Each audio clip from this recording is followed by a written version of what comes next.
Reflexiones del Reino Eterno, en la voz del hermano Andrés de Arco. Buenos días, mi amado hermano, mi amada hermana. Dios le continúe bendiciendo. Me gozo mucho en el Señor el traerle esta meditación de parte de Dios para su vida, que sea de edificación, que sea de consuelo, que de igual manera sea de exhortación. La palabra de Dios es hermosa y dice que en este momento voy a estar reflexionando sobre dos elementos, dos aspectos fundamentales en nuestra vida, y se refiere a la parte espiritual y la parte material. La parte espiritual tiene que ver con Dios, Dios como centro, como lo más importante, Dios como creador, pero también como salvador y señor de nuestras vidas. Se refiere a la parte afectiva, la parte emocional, la parte sensitiva de nosotros, los seres humanos, en la cual nos da sentido de vida. Pero también, por otro lado, está la parte material, las riquezas, ya sea desde el punto de vista de dinero, de recursos, de inmuebles, de carros, etcétera, tener buen salario, buen trabajo, recursos, tener buen vestido, buen calzado, recursos. ¿Y qué nos dice la Biblia sobre estos fundamentos que en la medida que tenemos conciencia de ellos, se va convirtiendo uno de ellos en más importante? Ambos son importantes, pero uno de ellos llega a ser más importante para nosotros. La palabra de Dios nos dice en el libro de Números capítulo 32 sobre la decisión que le tocó tomar la tribu de Rubén, de Gad y la media tribu de Manasés. En el capítulo 32, usted lo puede leer, nos dice que estas tribus fueron bendecidas grandemente por Dios. Tenían gran cantidad de ganado, de recursos. Y pensaron ellos no cruzar el Jordán, sino quedarse en las tierras, en los reinos que habían logrado someter, conquistar con sus hermanos, las otras tribus, establecerse ahí porque era un lugar bueno para ganado y para esos recursos que Dios les había dado. Se acercaron a Moisés para comentarle esa decisión. Moisés los exhorta fuertemente y les dice, no hagáis eso porque van a desanimar a las otras tribus, pensando en no cruzar y poseer la tierra. Cuando nos habla de la tierra prometida, nos habla en Génesis capítulo 12, esa promesa que Dios le dio a Abraham para darle esa tierra. Y cuando nos habla ahí, nos habla de lugar, nos habla de bienes, nos habla de recursos, pero también en el libro de Hebreos capítulo 11 nos habla de algo espiritual. Nos habla de que Abraham buscaba una tierra no aquí, sino celestial. Y encontramos de que el pueblo de Rubén, de Gad y la media tribu de Manasés les toca decidir el no cruzar, a tener esa parte espiritual representada, ilustrada de esa manera. Y por eso Moisés les amonesta fuertemente y les hace un compromiso. Bueno, si ustedes han decidido establecerse porque Dios los ha prosperado, los hombres de guerra deben cruzar. Ellos sí deben cruzar y apoyar a sus hermanos que han de poseer la tierra prometida. Y cuando ya todos hayan poseído, hayan tenido la tierra prometida, ahí sí pueden regresarse y gozar de esos bienes y ese ganado. Les pareció bien a los de la tribu de Gad, Rubenitas y la media tribu de Manasés, y así lo hicieron. ¿Qué quiere decir esto? Que usted puede tener recursos, pero también responder con la parte espiritual,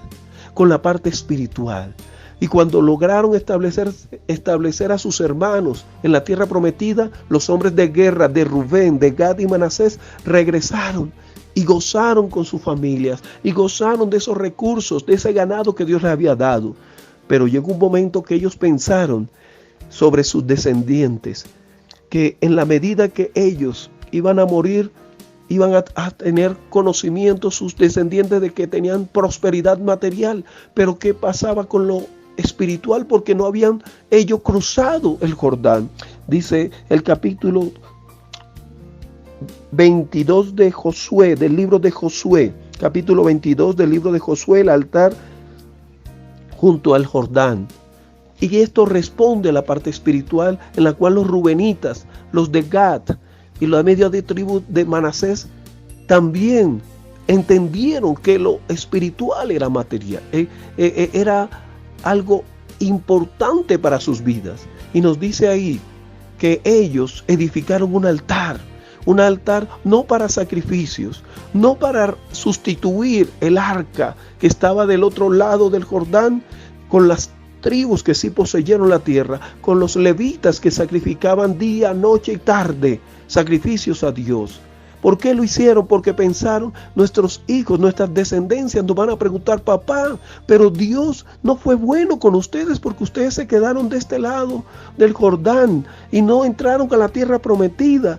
Y ustedes, de una manera u otra, Dios no fue justo con ustedes, o ustedes pecaron contra Dios porque se quedaron de este lado y fueron solamente prosperados materialmente, pero su parte espiritual, ¿dónde está? Y dice que ellos construyeron este altar para responderles de una manera fehaciente, de una manera viviente, evidente a sus hijos. ¿Por qué viviente? Porque le colocaron por nombre ed, testimonio. Ellos dijeron, vamos a construir un altar, pero también nuestra vida va a ser de testimonio de que hay un Dios, de que Dios nos sacó de Egipto, que Dios estuvo reprendiendo a nuestros padres en el desierto porque no le creyeron, pero que nos prosperó a nosotros, y por habernos prosperado decidimos apoyar los hombres de guerra a nuestros hermanos que poseyeron la tierra prometida. Pero nosotros fuimos prosperados también, y he aquí el altar como testimonio de que Dios es fiel, de que Dios es nuestro Salvador, de que Dios es nuestro Señor, de que Dios está con nosotros. Amado hermano, amado amigo, amada hermana, sé próspero, pero lo fundamental es tu testimonio. Saber de que esas riquezas, esos bienes materiales vienen de Dios, de que la fuente de lo espiritual es Dios, pero también de Él vienen esos recursos, esos medios. Jesús, que dijo, no solo de pan vivirá el hombre, a Satanás, sino de toda palabra que proviene de Dios, fue aquel mismo en Juan capítulo 6 que multiplicó los panes y suministró el pan. ¿Qué quiere decir esto? La palabra es prioritaria, lo espiritual es lo fundamental, prioritario, pero fundamental también es lo material. Dejar un legado a nuestros hijos, no deudas, no compromisos financieros, no finanzas afectadas por deudas, en la cual nuestros hijos no tengan esos recursos de dar gracias a Dios, de que Dios bendice, Dios prospera en todas las áreas, en lo espiritual y en lo material. Es nuestro deber, amados hermanos. La tribu de Rubén, de Gad y la media tribu de Manasés tuvieron claro que eran prósperos por Dios, pero necesitaban una parte relacional con Dios. Para ellos, un testimonio de vida, ser personas de testimonio, un altar que les recordara a sus generaciones presentes y futuras de que hay un Dios que bendice, que Él es el Dios de la bendición y no que la bendición es lo más importante, que las cosas materiales tienen una fuente, que Él es el dueño del oro y la plata, ese Dios maravilloso que nos invita a reconocerlo en todas las cosas.